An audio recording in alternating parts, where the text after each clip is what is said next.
Hi friends, எல்லாருக்கும் வணக்கம். இன்றைக்கி நம்ம வந்து சிக்கன் லேயர் பிரியாணி பண்ண போகிறோம். ஸோ அது எப்படி பண்ணலான்னு சொல்லி பார்க்கலாம் வாங்க. அதுக்கு முன்னாடி என்னோட வீடியோ ஃபஸ்ட் டைம் பார்க்குறவங்களா இருந்தால் சப்ஸ்கிரைப் பண்ணிவிடுங்க, கூட பெல் ஐக்கானும் கிளிக் பண்ணிவிடுங்க. வாங்க வீடியோக்குள்ளே போகலாம். ஃபஸ்ட்டே வந்து நான் வந்து சிக்கனை வந்து வேவிச்சு வச்சுட்டேன். ஸோ சிக்கன் வந்து 1 கிலோ சிக்கன் எடுத்திருக்கேன்.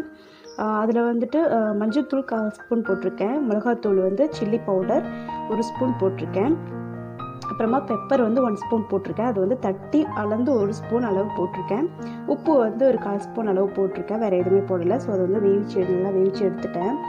ஸோ நம்ம வந்து லேயர் பிரியாணி தான் பண்ண போகிறோம். ஸோ லேயர் பிரியாணிக்காக ஃபஸ்ட்டு இந்த கிரேவி பண்ணி வச்சுருவோன்னு சொல்லிட்டு அதை வேவிச்சிட்டேன். அடுத்தது நான் வந்து கிரேவிக்காக வெங்காயம் தோலெல்லாம் சீவி க்ளீன் பண்ணி இதை வச்சுருக்கேன். 1/2 கிலோ வெங்காயம் எடுத்திருக்கேன். ஏன்னா நம்ம வந்து கொஞ்சம் இதுலேயே பாதி வெங்காயத்தை நம்ம வந்து ஃப்ரை பண்ண போகிறோம். ஸோ பாதி ஃப்ரை பண்ணிவிட்டு பாதி தான் நம்ம வந்து கிரேவி பண்ணவே போகிறோம். ஸோ அதனால் வந்துட்டு 1/2 கிலோ கரெக்டாக இருக்கும் அந்த அளவு எடுத்து வச்சுருக்கேன். அடுத்தது வந்து 2 தக்காளி, பாதி லெமனு, பச்சை மிளகா வந்து நம்ம காரத்துக்கு தகுந்த மாதிரி தேவைக்கு எடுத்துக்கோங்க. நானும் தேவைக்கு தான் எடுத்திருக்கேன். ஃபஸ்ட்டு நம்ம வந்து வெங்காயத்தை அரிஞ்சு எடுத்துகிட்டு வந்துடுவோம். ஸோ நல்லா வெங்காயத்தை அரிஞ்சு எடுத்துட்டேன். கிரேவிக்குள்ள மசாலா எல்லாமே ரெடி பண்ணியாச்சு. இப்போ வந்துட்டு இது பாதி சரி பாதியாக தான் எடுத்திருக்கேன். ஸோ இதே சேம் அளவில் தான் எடுத்திருக்கேன். அதே அளவு வந்துட்டு இது வந்து வறுக்கிறதுக்கு ஃப்ரை பண்ணுறதுக்கு, ஸோ நம்ம ரைஸில் போடுறதுக்காக. அப்புறமா கொஞ்சமாக திராட்சை எடுத்துக்கோங்க, ஒரு கைப்பிடி அளவு. அதே அளவு முந்திரி பருப்பு எடுத்துக்கோங்க. நான் வந்து கட் பண்ணியிருக்கேன். ஏன்னா பெரியவங்க சாப்பிட்றது தான் முழுசாகவே போட்டுக்கலாம். ஸோ பாப்பாலாம் சாப்பிட்றதுனால அவளுக்கு முந்திரி பருப்பெல்லாம் அப்படியே சாப்பிடுவா. ஸோ அதனால் கட் பண்ணி போட்டிருக்கேன் வேகமாக எடுத்து சாப்பிட்றதுக்கு. அவ்வளோதான், நம்ம வந்து கிரேவி பண்ண ஆரம்பிச்சிடலாம் இப்போது. ஸோ வானல் நல்லாவே சூடாகிடுச்சு. இப்போ எண்ணெய் ஊற்றிக்கலாம் நம்ம.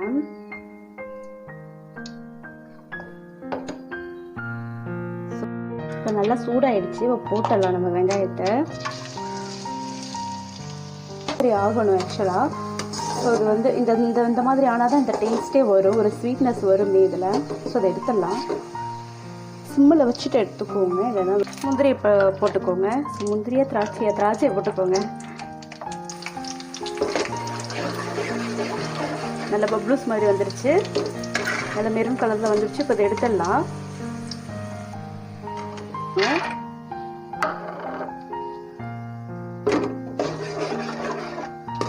இது நல்லா ரெட் கலரில் நல்லா செவந்துருச்சு பார்த்தீங்களா. இப்போ இதை எடுத்துடலாம்.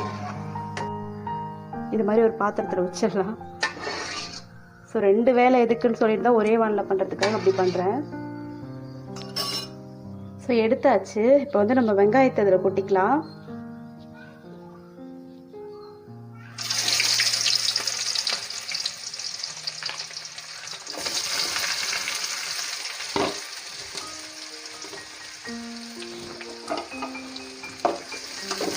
இப்போ இதில் 1 ஸ்பூன் உப்பு போட்டுக்கிறேன். ஏன்னா வேகமாக வதங்கி கிடைக்கும்ல, ஸோ அதனால தான். ஸோ நான் வந்து நெய் வந்து ஒரு 4 ஸ்பூன் அளவு எடுத்துருக்கேன். அது நல்லா உருகிடுச்சு. இப்போ அதை ஊற்றிடுறேன். ஃப்ரிட்ஜில் போட்டுக்கலாம். பாதி டால்டா தான்.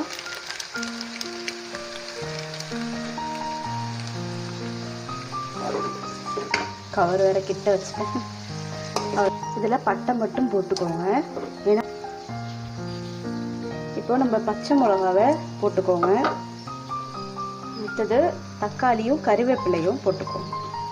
நிறைய கருவேப்பிலை வேண்டாம், கொஞ்சமாக ஒரு டேஸ்ட்டுக்கு தான் போடணும். நல்லா வதங்கியிருக்கு. இப்போது அமைதியாக இருமா அம்முக்குட்டி. இஞ்சி பூண்டு பேஸ்ட் வந்து ஒரு 1.5 ஸ்பூன் அளவு போட்டுக்கோங்க. டேபிள் ஸ்பூனால் 1.5 ஸ்பூன் அளவு வேணால் அளந்து போட்டுக்கோங்க. ஸோ எல்லாம் தேவைக்கு தான்.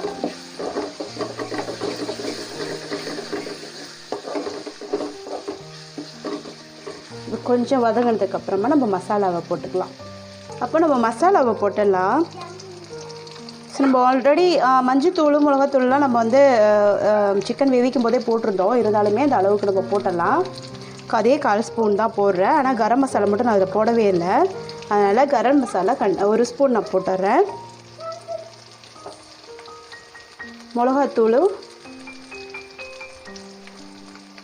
1 ஸ்பூன் அளவு போட்டுக்கோங்க.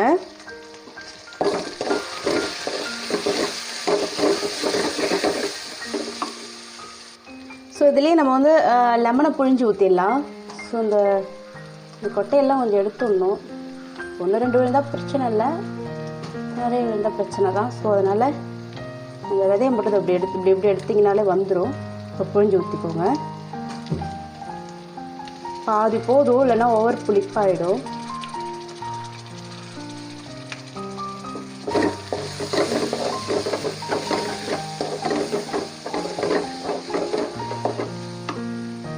ஸோ இதுலேயே வந்து நம்ம தயிர் வந்து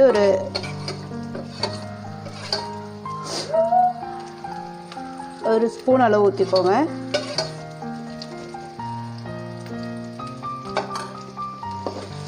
ஸோ ஒரு ஸ்பூன் அளவு கிண்ணத்தில் எடுத்து வச்சேன், அது இந்த ஸ்பூனால் எடுக்கும்போது வரல.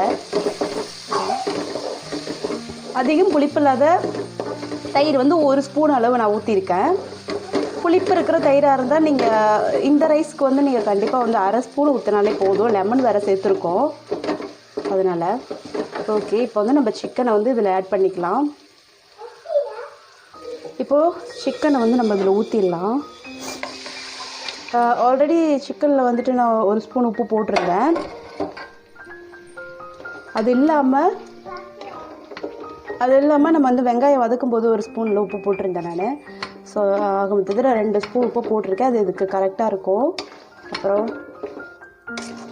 ஓகே, இதை நல்லா சுண்டணும். சுண்டனதுக்கப்புறமா இதை ஆஃப் பண்ணிடலாம். அதுக்கப்புறம் நம்ம மல்லி புதினா இலையை வந்து இதில் வந்து தூவி விட்டுடலாம். ஸோ இது நல்லா சுண்டட்டும். ஸோ மூடி வச்சுடுங்க, அப்போ தான் வேகமாக சுண்டும்.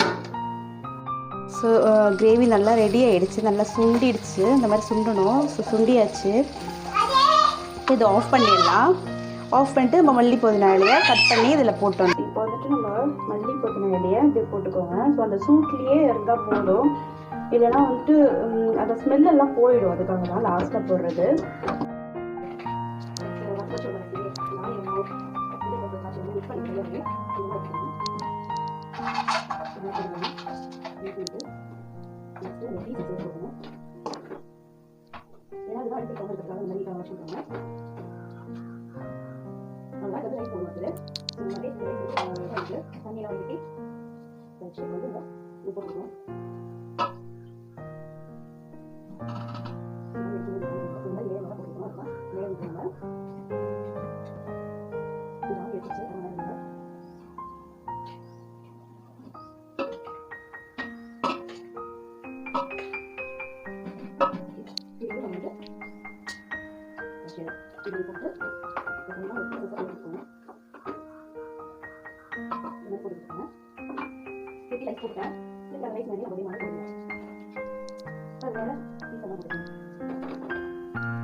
கரெக்டு பச்சை மிளகா, கொத்தமல்லி, வெங்காயம், தயிர், சும்மா ஒரு 2-3 ட்ராப் வந்து லெமன் ஊற்றிருக்கேன், உப்பு போட்டிருக்கேன். அப்புறம் என்ன அதில் இருக்க கருவேப்பிலை இருக்குது, அவ்வளோதான். வேறு எதுவும் இல்லை. தக்காளி வந்து ஒரு சின்ன பீஸ் போட்டிருக்கேன். சாலட் வந்து நம்ம இஷ்டம் தான், இருந்தாலுமே இதெல்லாம் போட்டால் தான் இந்த ரைஸ்க்கு நல்லா இன்னும் டேஸ்ட்டாக இருக்கும். சரி, இருக்கிறத வச்சு சாலட் பண்ணி சாப்பிட வேண்டியதான். அவ்வளோதான், இது ரெடி ஆயிடுச்சு. இங்கே ரைஸும் ரெடி ஆயிடுச்சு. கரெக்டாக 30 மினிட்ஸ் ஆயிடுச்சு. நல்லா வந்து தம்மாயிருக்கு. இப்போ ஆஃப் பண்ணிடலாம் கேஸை. அவ்வளோதான். இப்போ நான் எடுத்து சாப்பிடும்போது காமிக்கிறேன். ஸோ லேயர் பிரியாணி ரெடி ஆகிடுச்சு. ரொம்ப ஈஸி, சிம்பிளாக செய்யலாம் அந்த வேலையை. எதையும் எதிர்பார்க்க தேவையில்லை. ஸோ நம்மளே சிக்கன் வாங்கி வேலையை முடிச்சிடலாம். ஸோ ஹோட்டலுக்கு நீங்கள் போக தேவையில்லை, அந்தளவுக்கு டேஸ்ட்டாக இருக்கும். ஸோ இதே மாதிரி நீங்களும் வீட்டில் ட்ரை பண்ணிவிட்டு சாப்பிட்டுட்டு எப்படின்னு என்னோடய கமெண்ட்டில் நீங்கள் சொல்லுங்கள்.